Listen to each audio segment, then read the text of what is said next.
بسم اللہ الرحمن الرحیم۔ السلام علیکم دوستو، کیسے ہیں آپ سب؟ امید کرتا ہوں کہ آپ سب خیر و خیریت سے ہوں گے۔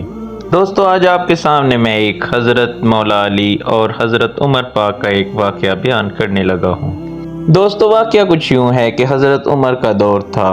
دو عورتوں نے ایک ہی وقت میں دو بچوں کو جنم دیا۔ ایک کے ہاں لڑکی پیدا ہوئی اور ایک کے ہاں لڑکا۔ اس کے بعد دونوں عورتوں نے آپس میں جھگڑا شروع کر دیا۔ جھگڑا اس بات پر تھا کہ ایک عورت کہتی ہے کہ لڑکا میرا ہے اور لڑکی تمہاری ہے۔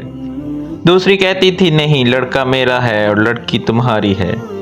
لوگوں نے جب ان کا جھگڑا دیکھا تو ان دونوں عورتوں کو حضرت عمر کے پاس لے آئے اور حضرت عمر پاک کو سارا قصہ سنایا اور کہا کہ آپ ان دونوں کے درمیان فیصلہ کریں۔ حضرت عمر نے کہا کہ حضرت علی شیر خدا کو بلایا جائے، وہی ان کا ٹھیک فیصلہ کر سکتے ہیں۔ جب حضرت مولا علی شیر خدا آئے تو لوگوں نے سارا قصہ حضرت مولا علی کو بتایا تو مولا علی نے فرمایا، ان دونوں عورتوں کو ایک ایک چھوٹا برتن دو اور انہیں کہو کہ پردے میں جا کر ان برتن میں اپنا اپنا دودھ لے آؤ۔ جب وہ دونوں عورتیں دودھ لے کر آئیں، حضرت علی پاک نے حکم دیا کہ ایک میزان لایا جائے۔ جب میزان لایا گیا تو حضرت مولا علی نے اس میزان پر دونوں عورتوں کا دودھ رکھ دیا۔ تولا تو ایک کا وزن کم تھا اور دوسرے کا زیادہ۔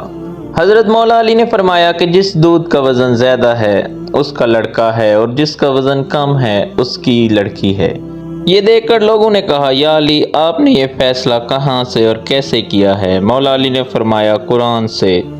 سب لوگ اپنے اپنے گھروں میں جا کر قرآن کھول کر دیکھنے لگے کہ کہاں لکھا ہے۔ دودھ والا قصہ رات بھر قرآن سے ڈھونڈ ڈھونڈ کر جب کسی کو نہ ملا تو صبح سب مسجد میں جمع ہو گئے، اور جب حضرت مولا علی مسجد میں آئے تو لوگوں نے کہا، یا علی، آپ نے تو کہا تھا کل والا فیصلہ آپ نے قرآن سے کیا ہے، مگر ہم سب نے ساری رات قرآن سے ڈھونڈا مگر ہمیں کچھ نہیں ملا۔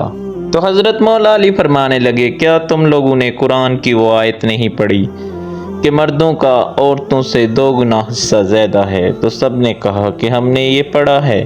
تو حضرت مولا علی فرمانے لگے، اسی قرآن کی آیت سے تو میں نے کل والا فیصلہ کیا ہے۔ تو دوستو، کیسا لگا آپ کو حضرت علی پاک کا یہ پیارا واقعہ؟ اس طرح کے مزید اچھے واقعات کے لیے میرے چینل کو سبسکرائب کر دیں۔ شکریہ۔